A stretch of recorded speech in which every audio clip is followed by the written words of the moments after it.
원리로 이해하는 양쌤의 중학교 과학인강 3. 열을 효율적으로 이용해를 공부해 보도록 할게요. 집을 지을 때 다음과 같은 여러가지 재료를 사용해요. 천장 공사에 사용하는 제품은 스타이로폼을 은박지로 둘러싼 제품이고요. 벽면 공사에 사용하는 스타이로폼, 그리고 이제 이중으로 된 유리창, 이런 재료를 사용한대요. 집을 지을 때 이러한 재료를 사용하는 이유는 무엇일까요? 집안의 온도를 적당하게 유지하려면 겨울에는 열이 밖으로 빠져나가지 않게 해야 되고, 여름에는 집 밖에 열이 들어오지 않게 해야 되겠죠. 이를 위해 집을 지을 때 여러가지 재료를 사용해서 열의 이동을 막는 거예요. 이렇게 열의 이동을 막는 것을 단열이라고 해요. 끈을 그러니까 열을 끊어준다. 그래서 이제 열의 이동을 막는 걸 단열이라고 얘기하는 거고요. 그리고 단열을 위해서 사용하는 이런 재료를 단열재 있죠. 단열을 위해서 사용하는 재료다 라고 해서 단열재라고 하는 거예요. 실험을 통해 효율적인 단열재를 찾고 그 특징을 알아보는 실험을 해볼게요. 시험관 A, B, C를 각각의 비커 안의 가운데 부분에 세우고요. 이런 식으로 세우고요. 비커와 시험관 사이에 빈 공간을, 이런 빈 공간이 있죠. 거기에 신문지, 솜, 모래로 채우는 거예요. 그리고 시험관 크기에 맞게 구멍을 뚫은 검은색 판지를 덮고 각 시험관에 같은 양의 뜨거운 물을 넣어요. 그런 다음에 각 시험관에 담긴 물의 온도를 1분, 이게 온도계죠. 1분 간격으로 측정해서 표에다가 기록을 하는 거예요. 자, 그러면 결과를 보면 A와 B와 C 시험관의 온도 변화의 결과를 비교를 해보면 비커와 시험관 사이에 솜을 채운 이 B 시험관이 어때요? B 시험관 속 물의 온도 변화가 가장 작은 걸 볼 수 있죠. 끝에만 봐도 48, 53, 36이잖아요. 그러니까 B 시험관이 나머지 AC에 비해서 물의 온도 변화가 가장 작은 걸 볼 수 있고요. 이거는 왜냐면 시험관 속에 뜨거운 물이 담겨 있잖아요. 그래서 이제 뜨거운 물에서 열이 외부로 나오게 되는데 이 솜이 시험관 속 물에서 외부로 빠져나가는 열을 가장 효율적으로 막고 있는 거예요. 그래서 이 물의 온도 변화가 적은 거죠. 그러니까 물의 온도가 더 적게 내려간 거예요. 자, 이런 식으로 솜이라든지 또 스타이로폼 같은 경우에는 대표적인 단열재인데, 왜냐면 내부에 이렇게 공기를 포함하는 공간이 많이 있어요. 이 공기는 기체죠. 자, 공기와 같은 기체는 열의 전도가 느린 물질이거든요.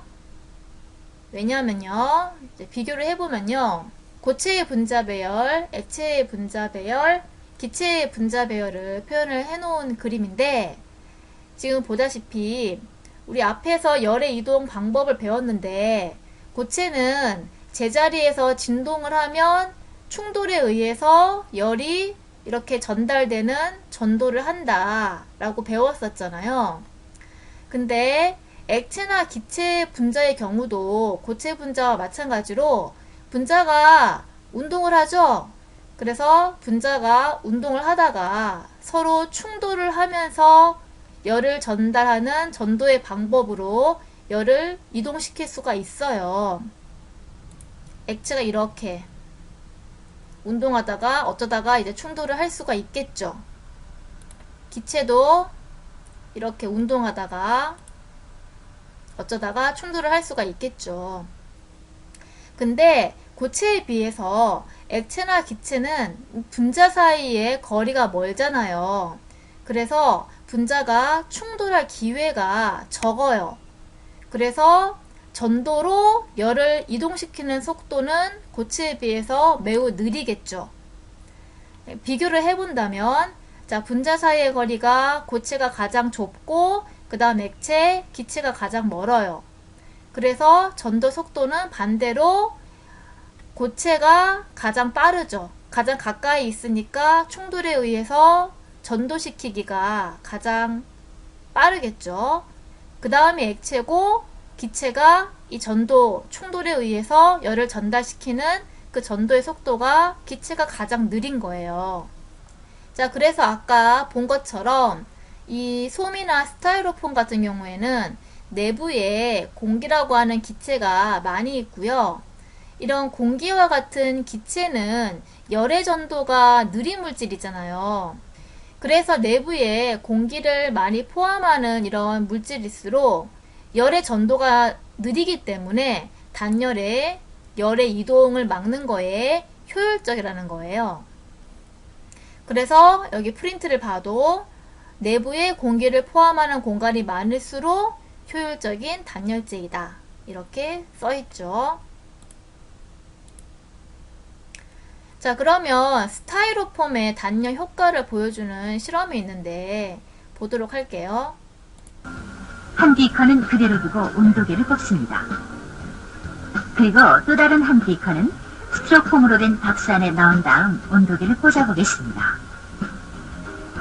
이것은 열의 이동이 자유로운 곳과 열의 이동이 차단되는 두 곳을 비교하기 위해서인데요. 현재 온도를 재어봅시다. 온도를 재보니 70도이군요. 그럼 스티로폼에 넣은 온도계는 몇 도일까요? 같은 70도를 가리키고 있습니다. 시간이 지난 뒤 두 비커의 온도는 어떻게 될까요?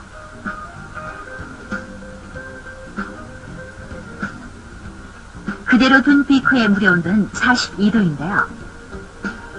그럼 스티로폼 박스 안에 넣어둔 비커의 온도를 재어볼까요? 네, 60도이군요. 이것은 스티로폼 박스가 열이 바깥으로 이동하는 것을 막기 때문입니다. 자, 그래서 아까 얘기했듯이 이런 스타이로폼은 단열에 효과적인 단열재라는 것을 알아봤고요. 그리고 은박지나 알루미늄 박 같은 것은 이거는 빛을 잘 반사시키는 물질이에요. 빛이 복사의 형태로 열을 전달할 수가 있잖아요.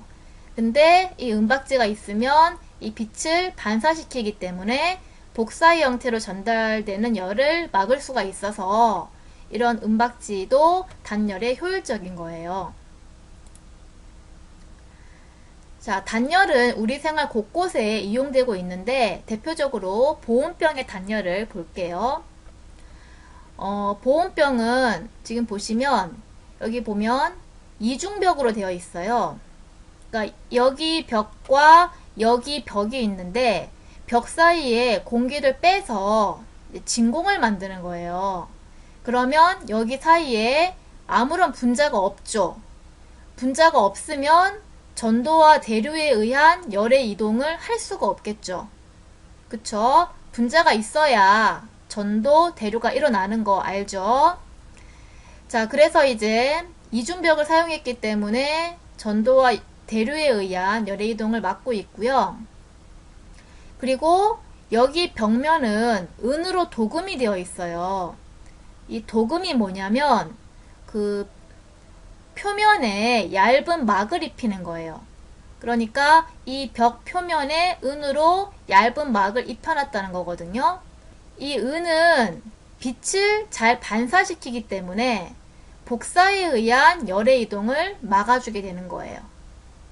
자, 이런 식으로 보온병은 전도, 대류, 복사에 의한 열의 이동을 막는 구조로 되어 있기 때문에 따뜻한 음료나 찬 음료에서 열의 이동을 막아서 이 온도를 일정하게 유지해 주는 것이 보온병인 거예요.